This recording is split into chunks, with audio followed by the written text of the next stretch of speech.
This is Rashad. This is Troy. What's up? From Earn Your Leisure podcast. And we just killed it on El Punto. The spot, for sure.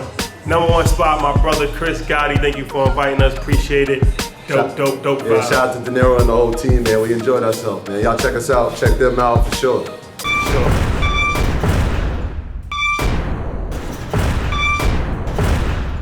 Yeah, welcome back, everybody.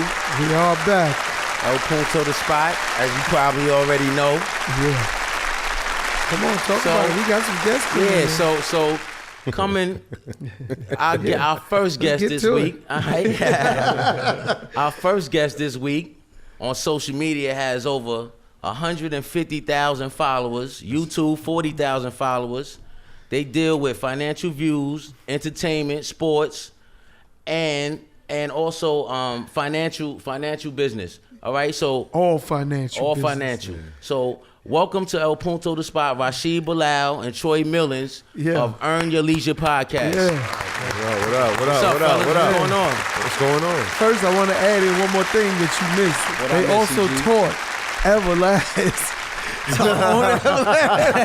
about how to monetize this business here. Hold on, Tom. Me too. I'm gonna take it. They gave me too. I take advice. I'm learning something. I listen from everybody. We gave him steps, the applications up to him. Each one teach one. Each one teach one. But I want to talk about the paper he wrote it on. Where's it at? It's on my desk. Nah, I think he blew his nose with it. Listen, it's all good. I just, I like having fun. That's we had a good time, but I appreciated them that came on the show. I did your show, to Earn Your Leisure. Right. Dope podcast. Right. Man, there's so much information and knowledge and wisdom that come from these two men. And it's just great watching it from the beginning. And where it evolved from, to see where it's going and where it's going, and they keep pushing and moving forward. Right. So I said, I need you to come and do my show. Right. And they was like, no problem. So I just appreciate y'all being here. Absolutely. You know what I'm saying? Thank you for having us, man. Yeah, definitely. Chris, one of our favorite episodes, man. Sure. It's definitely our longest episode. Yeah. I talk a lot of shit. My listeners know that. All right. So how do you guys get started? What made you want to start this podcast?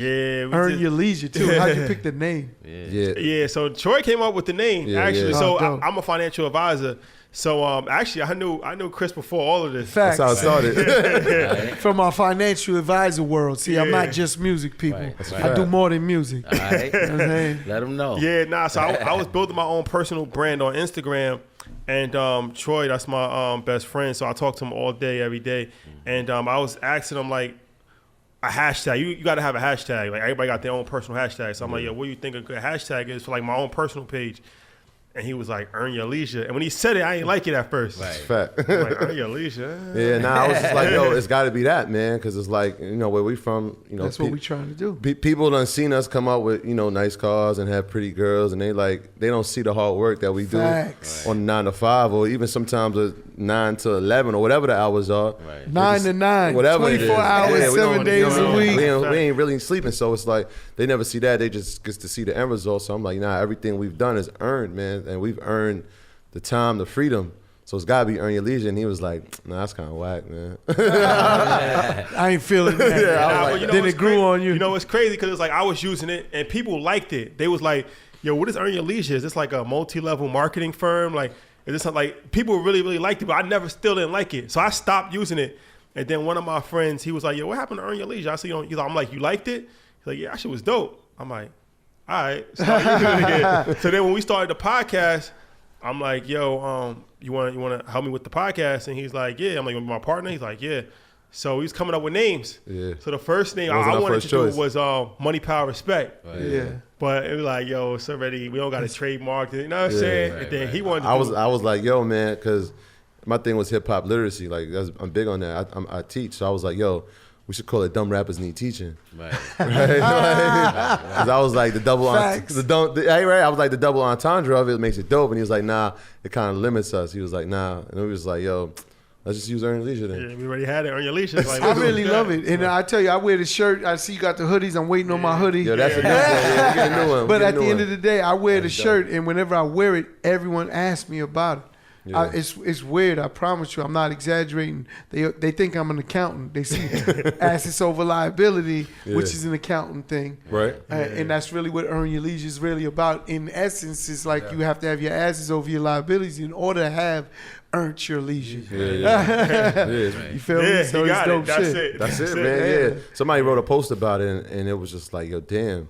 Everybody's interpretation of it is different, but it's beautiful because it's like at the end, it's like the conversation alone is the thing, right? Like how we earn the freedom. I mean, I think like music. You talk about music, like you listen to like Fab got a new record where he said, "Plain Jane ain't the flex. I'm investing, boy." Like even rappers starting to talk about like financial literacy, investing, real estate. It was crazy. Young May just tweeted. I just saw that. I literally noticed seen that. That's dope. What did And she say? She said, "No more buying." No designer clothes. Designer clothes. It's investments. I'm investing. She said, "I'm just trying to be richer than last year." Yeah, Right. trying to You know be what I'm richer saying? than last It's year. cool to do that now. Now it's cool. It's It dope. wasn't cool to do that before. It's crazy. Though. That's 'cause real nobody shit. knew. I don't really Yeah. think they understood that. It was cool. It's cool to actually invest money Absolutely. and try and build your future. Like before, it was about right now, the flash. Yeah. It's how many times can we see the same story? Like I bought the chain, I went bankrupt. I bought the car, I went bankrupt. Before you learn. Before you learn, it's like hip hop been around long enough now that these seeds need to be planted. Like we should be learning. So what's like? Is that the biggest thing that you guys noticed in the industry from a music standpoint, from artists going broke, bankruptcy, from that standpoint? Well, I mean, I think that music for us is like culture. Like we use the word culture a lot, and it kind of gets diluted. It's not diluted. I don't want to dilute the word culture because I get it. It's just people don't know really what you mean when you say it. But I feel like music encompasses all that. So it's like from making bad choices, blowing money fast, like that's a part of it. But like when Jay makes a record like 444 and he's talking about buying art and buying real estate and gentrification and all that, it's like, all right, cool. And even like Nipsey, rest in peace, you seen him do the marathon store, you seen him do investments, and he always talked about financial literacy all the time. So like I feel He like also talked about drugs too a lot. That's part of the culture. But you know what's crazy? That less. I think that Jay-Z, the Rock Nation Sports he created that was predicated on helping the athlete also. yeah, that's what he said. Because if you think about it, he said most of these agents are white. They're not really caring about whether you're investing your money. If you show up, who was they saying, that rapper who ends up buying his mom a Bentley where he could have bought a building in Atlanta. That means, or a football player bought his mom a Bentley. And you're not investing your money, right? Exactly. So that's kind of what Jay was saying. Like once they sign you, you feel me? Like they weren't really helping these athletes be literate in what has to do with this whole free enterprise that we live in today. That a 700 credit score is a lot more than $100,000 in a mattress in your fucking house, right? Even though you Give me the 100. I agree. Hey, Chris, we're different. Hey, we're different beasts, though. So we're different now. Different beasts, bro. No, it's all good. Nah, yeah, it's real. It's real. So I mean, I think like it's dope for us to be here because I think music drives it. Like sports is important, but as far as like cultural influence, music is the most important. That's what taught us, man. And Jay, we've been saying that from the beginning. Like one of my favorite lines he ever said was, "All we got is sports and entertainment until we even," right? But like. I think the beauty about what we're doing is we showing that there's so many other ways. There's a million ways to get it. That's what I love about your podcast. Right. You're so diverse in the ways someone could actually earn money. Right. And create business in the education of it, which is what I love about it also is the education side of it. Right. So many dope guests. I know that's probably your biggest challenge. Would that be your biggest challenge, just getting the right guests to give you the information to give out to your audience? Nah, you know what? Honestly, it's getting better now because like now we're at a point where people actually reach out to us, and it's now that we've have some level of success. It's crazy. That's what I get now. It's like now they're calling me to get on the show. Yeah, so that and makes it's like sense. when we reach out to people now, it's like they're willing because it's not like a lot of outlets for entrepreneurs and business people, right? It's like there's the Breakfast Club and there's stuff for entertainers, but there's a lot of people that's doing crazy good things in business, and it's like, where do they go to talk? And doing better than the entertainers. Yeah, they make it. You know what I'm saying? They might own those entertainers. Exactly, right? Right, more assets. Yeah, and like even like Maverick Carter, like he said, he had an interview and he was like, shout out Mav. Yeah, shout out to Mav. He was like, successful people always want to tell their story. They want to tell you how they got successful. Yeah. It's like a lot of times people just don't ask. They either feel intimidated or they just look past them. But it's like they're like waving their hand, like let me pick me. Yeah, exactly. They want to be it. And the thing is, like at this point, the people who come on, like they know the expectation now. So we ain't gotta tell them. Like they know, like our audience wants to hear them numbers. They want to hear you break it down. They want to hear you how you struggled and how you triumphed over the struggle and how you rebounded. Everyone struggles. Exactly. Well, I mean, that's part of what you guys have built, a platform where these guys are gonna say, yeah, now I want to go on there because I can give this message. You know, that's crazy. kind of what it is. Right. Yeah, it's crazy. Like, It's also what helps is your guys are growing. Your numbers have grown. Yeah, exactly. Exponentially. So they see that and they're like, shit, you might be bigger than what I am. I need to get over there. Yeah, they want to use that platform. Get some of that love. word out. Nah, for sure. you pulled up, right? Yeah. Nah, and Chris's episode, like I said, I mean, his episode is like actually, it's a really dope story. So I told him to protect me, guys. Because I might have said some shit that might be incriminating to others, not to me. Right. Not to you for sure. Not to me, but I tell stories. But I met a young boy. He's from Harlem. He's like 23, and he did like 6 years in jail. He went to jail when he was like 16, and he was telling me, he was like, "Yo, I love your podcast," because he's like, growing up, I always thought the only way you can get money is work a job, 9-to-5 job, or sell drugs. Yes. I didn't know you could be an entrepreneur and do different things. And he was like, so I'm having a conversation with him, and I'm like, yo, what's your favorite episode? And he was like, Chris Gotti. He was like, because it embodied everything Earn Your Leisure is. He was like, it was funny, it was educational, it was entertainment. He was like, and he kind of just mixed it all together. Right. And that's one of the reasons why he's one of my favorite episodes, is because it's like, you could literally get so much from that episode. Like it's like he told the stories, but he gave the numbers, and he just relayed the message very well. That's great. And I like to try and think of it as I'm any and everybody. So what I did is just because of hard work. It's not because I went to school. My education was, I didn't stop. I had a bunch of failures, and I learned from it, from the mistakes. And really, that to me is business, no matter what it is. Right. I don't care who you are. Right. Yeah, Harvard, MIT, it doesn't matter. You're gonna go through the same bullshit. It's dope, man. The crazy part is like we literally watched y'all do it. Yeah. So like to actually sit down and talk to y'all, it's like, yo, this is crazy. Like I remember when y'all was doing these things, man. It's kind of surreal. I got a question from somebody online. They want to know about your crypto experience. Like, oh, damn! Somebody been watching. Yeah, we had a crazy story about crypto, man. It starts off like this. Like, you know, I think November 2017, we had started to see that Bitcoin was starting to rise, and Shotty was like, "Yo, man, I'm about to invest in that," and I was like, "All right, cool." And then we saw it rise again the next week, and he was like, "Yo, I'm investing in it." And I was like, all right, cool. And then him and our brother Jamal, they took a hiatus. They went to Asia.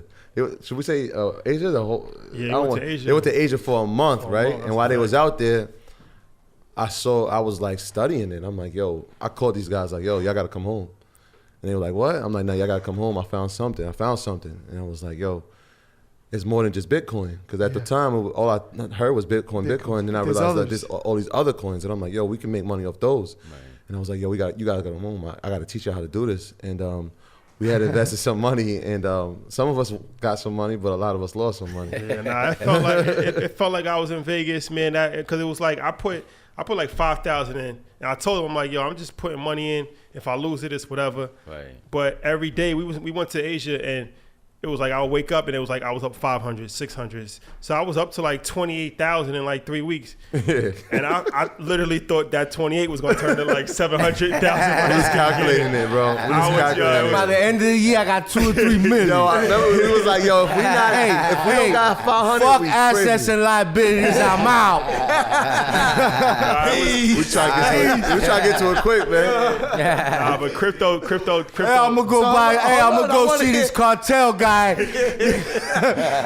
of the border. Chris Gotti got me a plug. Not me. But I want to hear how it ended. Exactly. So they didn't come home, and I was like, yo, all right, I got this thing. I got this thing I gotta show y'all. So it was like all these altcoins, and I was like, I bet. And say that again. Altcoins. So it's like outside of alternate coins. So what you see on Bitcoin, and there's coins that are derived from the platform. So I was like, I bet we're gonna do that. So we invested some money. I remember it was like a snowstorm. We wasn't sleeping. Like the market just kept moving. Like every hour it was like nobody slept. Like yo, remember getting a text like, yo, Troy, thank you, man. Yo, I just got 8,000. I'm like, oh, this is crazy. My man went up to 40,000. I'm like, yo, damn. Right. And at the time, I'm trying to get a house. I'm like, yo, I can't really do it like that. You know what I'm saying? So like, we did that. And then it kind of crashed at the end of January. Yeah, it fell apart. So it's like we were like, so it's like the crypto is very addictive because it's like if you know the stock market, it's like 8:30 to 4:30. Crypto 24 hours a day. Right. Yes. So and it's up and down. So we was like, yeah, I felt like I was in Vegas, man, because I was just kept winning.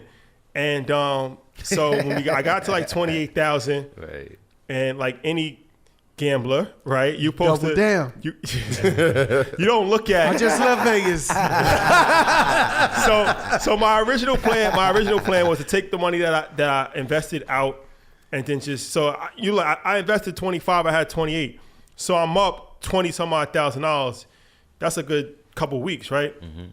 You don't look at it like you made 23,000. You look at it like you could make 100,000 in another. You're counting what you're missing, not what you exactly. got. In 6 months, we're gonna be instead of taking my winnings, So you didn't think it'd get to that point. I doubled down. No, I'm saying when you put the 5 Exactly. in, you say you didn't. If you got to 10, you you could have was never great. predicted that you would have been at 25, 28 in 2 weeks. So when you're there, Exactly. you're like, this shit's gonna blow. Exactly. Oh, we rich. Man, You I counting owe yachts. Troy a bunch. You see hey, Chris, they about to get a bunch of liabilities. Hey, they see them themselves in a Bentley. It was gonna be silly. Nah, it was crazy. It's a crazy. So I put more money in, Oh. and then it crashed. But then they like, yo, buy the dip. So I put more money in, and then it crashed again. And yeah, Welcome to the stock market. Wow. Yeah, it was crazy. Credit cards were being maxed out. Credit cards were being open and maxed out. It was ugly. My ex-wife, when we had a divorce, I left her a lot of money. Really for my daughter. Things for my daughter. And she put most of it in. I'm a Charles Schwab, them fucking crooks. And Charles motherfucking Schwab. I remember the commercials. Yeah. Yeah. Yeah, what's it? Money's safe with us. Yeah, okay. It is. Yeah. But what you don't pocket. realize when you first start is that if you go with a company like that, they charge you transactional fees, whether you make money or not. Mm-hmm. So she's an attorney. Okay. She put almost $1 million in there. And 08 comes, which is a stock market crash. Yeah. And she's just watching it dwindle down.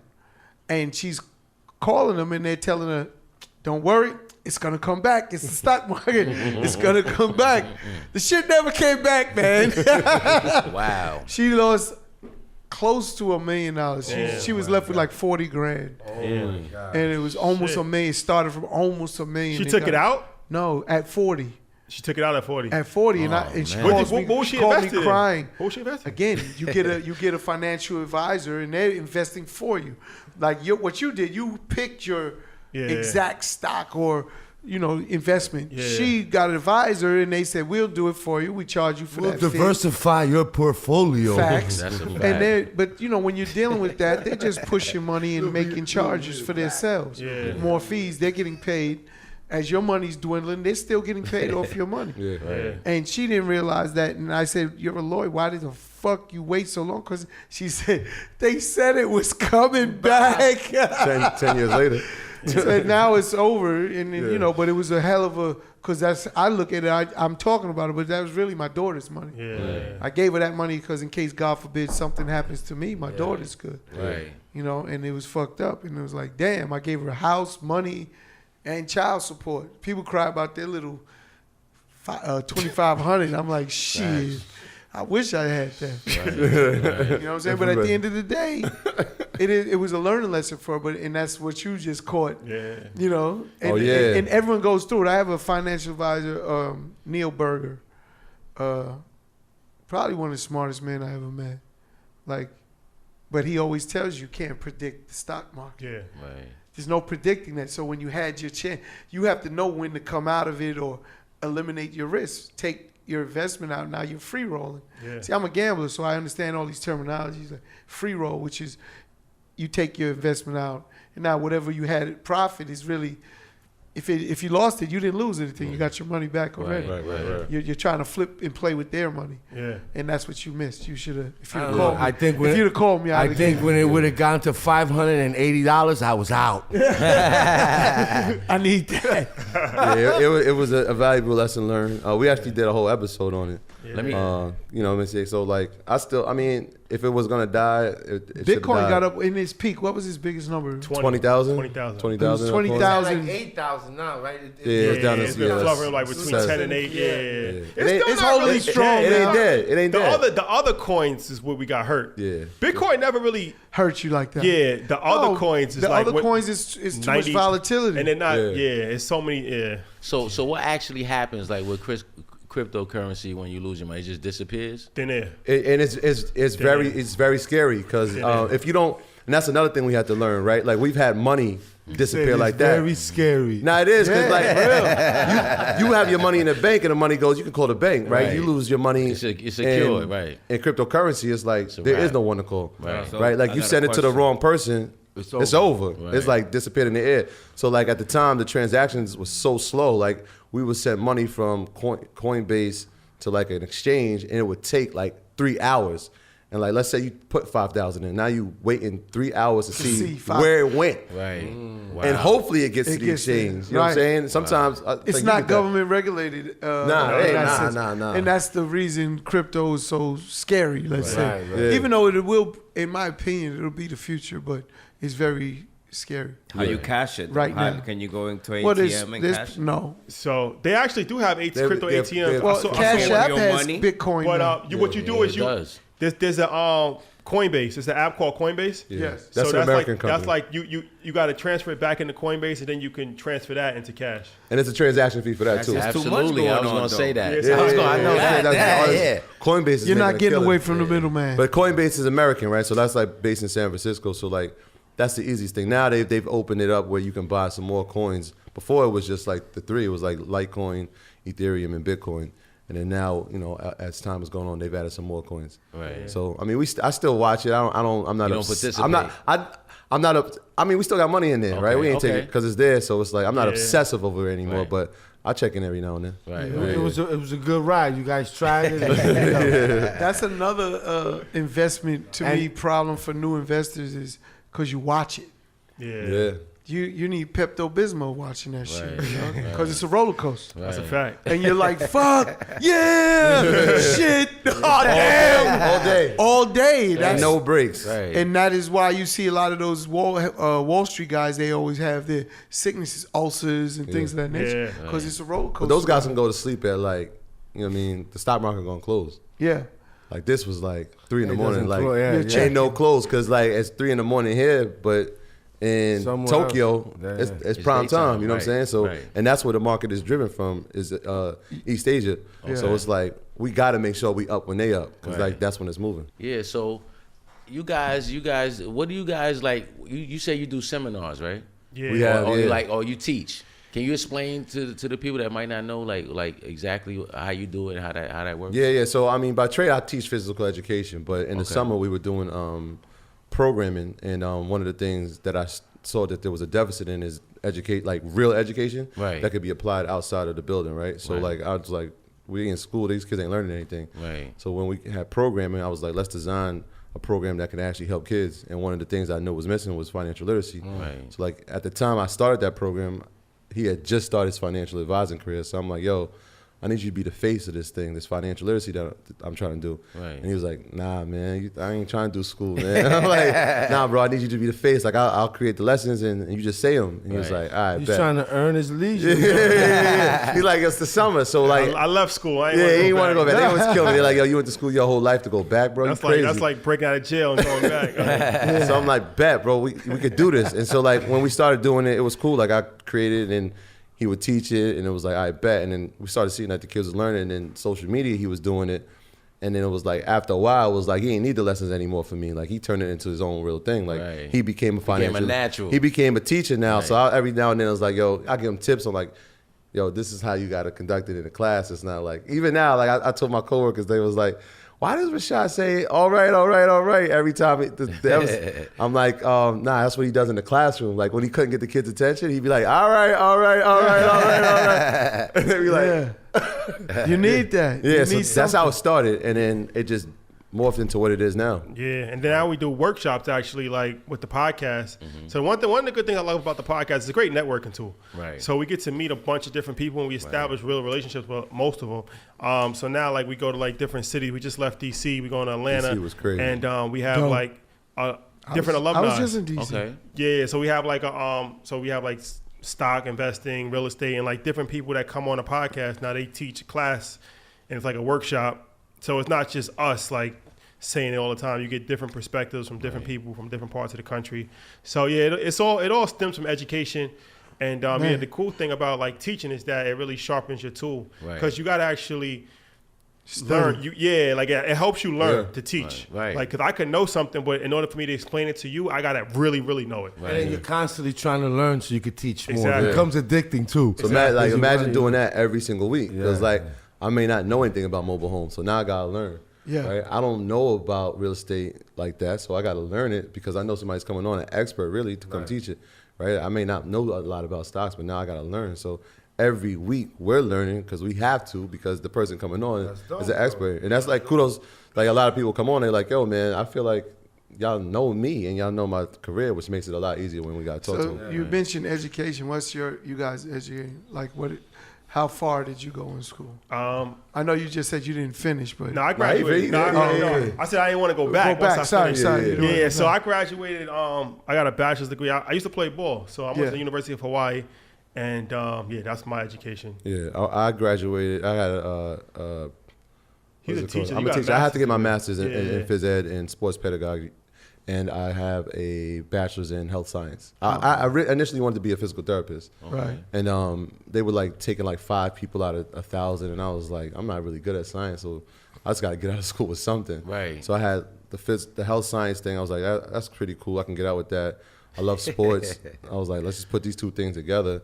And so I was teaching health and phys ed, and then that's what we got to here. Did your education help you with what you're doing now? From the school? Yes. No. From college? Like, Nah. I always say this, man. You're not applying what you learned in school physically in the process. I graduated from a communication, because me, I was always smart enough, but I always hated school. But I played basketball my whole life. So that was like the real reason why I went to school. Right. Because I wanted to go play to ball. Yeah, exactly. Let me ask you a question real quick, not to interrupt you, but why did you not like school? I thought it was boring. Right. And I thought like the way that I was learning, it wasn't something I was interested in. Right. Like, you know what I mean? So it was like. I experienced the same thing. That's why I asked you that. Yeah. Like, I think it's geared like that, man. Yeah. Like, you know, for you to just, you know. Yeah. Like 1 or 2 classes I might have been interested in. So I say that to say, I did with the ball player, bro. I took communications. Because that's the easiest degree you can get. It was like, yo, just get a degree. That's what they told me, like, yo, just get a degree. But you're good at communications. Yeah. So, yeah. I mean, it does. No, like we met again. The way we met, he was he's good at communications. That's how we got to know each other. Yeah. He approached me about this insurance business and some sports stuff, and it just clicked. We met in the club. In LA. You know, my office is everywhere. Wherever I'm at, I'm in the office, so it's all good. Right. Yeah.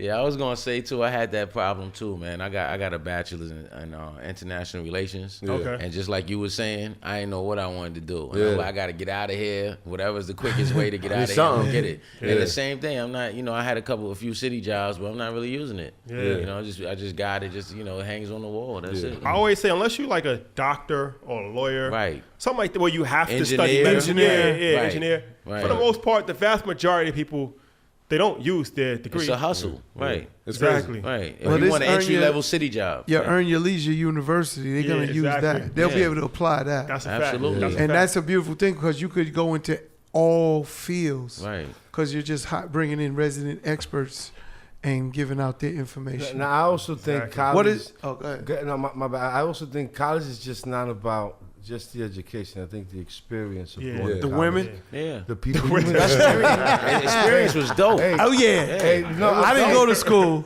but I went to school. I think parties. I think the experience, the camaraderie, the people you meet. I don't know if you played sports in college. Obviously, you did. Yeah. And I think that kind of was what you remember the most about it, and the connections that you do get. No, that's a fact. I always say, even for me playing sports, like I feel like in business, I apply more what I learned in sports, because it's like I learned like to work with as a team.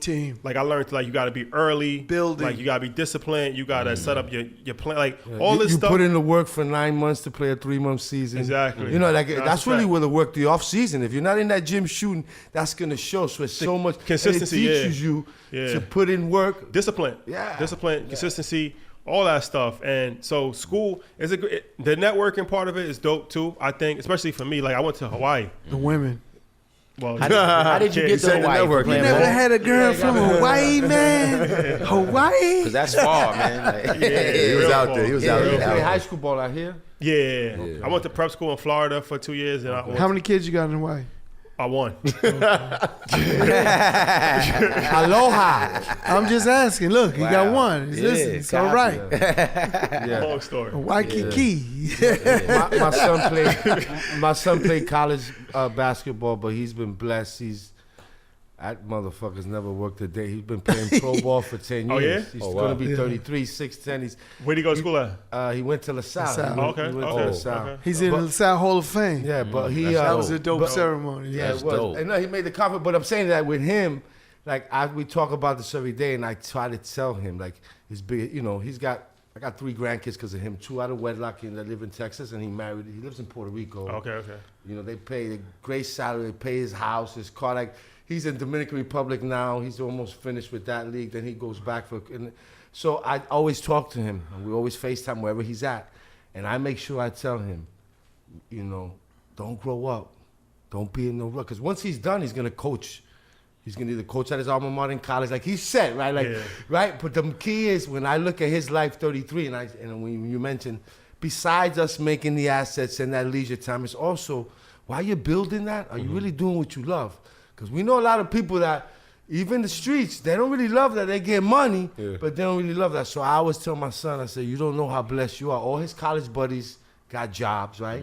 They're making good money, but they look at him like, he's it's living his one dream. league to another. Right. And I think that's also, part of life, right? That Yeah. you really, while you're trying to create these assets, are you really doing what you love? When you find your purpose, it's a special thing. Like That's what it is. I always say, like, the 6 weeks that we do our summer program is like the most gratifying, because like I teach 10 months, and it's like, it's cool. I'm teaching kids motor skills and they learn and develop me physically, but it's like, teaching a kid about how to write a resume, how to prepare for an interview, right? Showing them what taxes are, giving them financial literacy. Like, those are things that could carry on. So like those become like the most fulfilling weeks of the year. And I was like, damn, how do we translate how we scale that? You know what I'm saying? So like having a podcast allows us to do that. Yeah. That's how I look at adventure music is, again, what I do, educating artists, whether they with me or not, is forever. Right. They'll take it with them forever, no matter where they go. Yeah. And that, to me, is That's the gratifying the best gift part. you can give. Yeah. That's a fact. Like that's been, like, especially in the past 10 months, it's like, we get that, you changed my life. Yeah. Right. You don't even know what you don't even know what you gave to me. You know what I'm saying? Yeah, It's like I get crazy. that all the time. It's crazy. Yeah, I wanted to say, though, being from a physical ed background and you doing all that's dope, bro. It's crazy. Right, because all you got to do is, like, just give me some push-ups, run around and shoot the basketball. You know what? Like, the stigma is so low. Yeah. It's like, it's like the phys ed teacher and the janitor, and it's like, I'm cool. Straight up, because like that's the perception. Like, you just teach gym. And I'm like, nah, I got a whole nother thing that's about to happen. Y'all have no idea, but it's cool because it's like, I get to dress however I want. Right. I like the kid. Like, my thing is like, I want the kid to be like, y'all could be him. Right. Really. You could deal with them on a different level because y'all in the gym. I'm relatable to them because, like, yeah. I know the sports that they like. I know the language they speak. I know the music they listen to. You know what I'm saying? It's like, it's cool to be a teacher. Right. But the other part is like, nah, my mind's expanded past that. So like, we're just gonna change the narrative of what people think like this profession should look like. Right. I wanted to ask you too. What would be your advice for men of color like that want to get into teaching? Yo, man, it is. I encourage it. But like I've seen over the past few years, it's tough, man. It's tough. It's not easy. That's why I said everything's earned. Like, the part of me like working 2 jobs, I didn't go the way to school. Like, I literally worked in school. I was in the hall monitor up to being a teacher. and then working in after school programs, going to school at night, sleeping in class just to get through, just to get a degree. Right. But I don't know if everybody has that fortitude to do that. Right. You know what I'm saying? That drive to do it. And I was like, this is it. Like, I don't know what else I'm gonna do. Like, I've always worked with kids, so like, this is what I have to do. But it's encouraging, man, because the more that there's people that look like us in our buildings, man, the more the kids will be able to relate, and the more they'll be able to be receptive of what's being taught. Right. A lot of times we see, especially in elementary education, it's predominantly white women. Right. That's Right. where the damage is done. You know what I'm saying? It's predominantly, so like, they've never seen anybody that looks like them, can sound like them, that looks Right. like their mom, their aunt.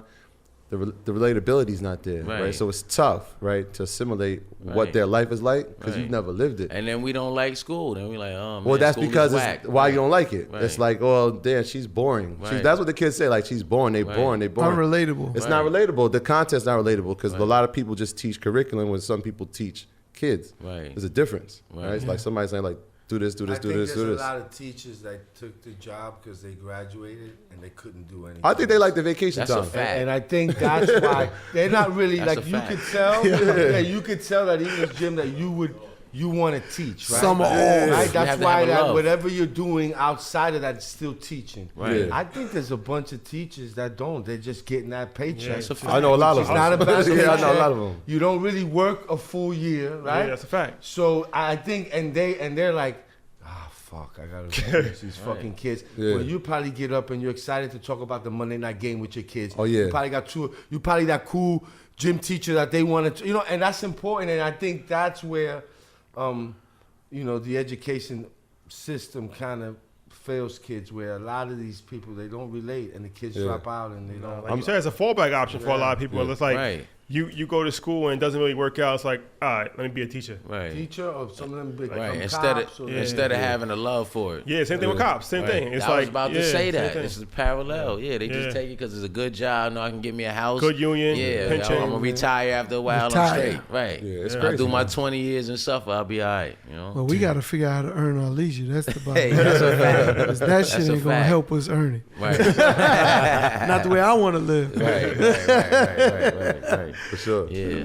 Yo, I want to thank you guys Yeah. for coming Got through. it. Of course, Absolutely. bro. You know what I'm Thank you for saying? having The us. pleasure seeing you guys and just watching the growth. If you need anything, I'm here. Yeah, Yeah, you know that, give man. everybody your social media where they can find you guys at. Yeah, Earn Your Leisure, all one word, on Instagram, Facebook, Twitter, YouTube, Earn Your Leisure, YouTube channel, and Apple Podcasts, Spotify Podcasts. So yeah, you just Google Earn Your Leisure. We're on all the major platforms. Podcasts come out once a week, and yeah. What about your personal? My personal is Rashad Bilal, RashadBilal. That's my personal Instagram page, Facebook, all that. Real name, no gimmicks. Yeah, that's right. Yeah. Mine's is Troy Millings, TroyMillings. Okay. All right. Yeah. Man, thanks again for Absolutely. keeping us there. Yeah, bro. You know what I'm saying? Earn your leisure. Yeah, earn it.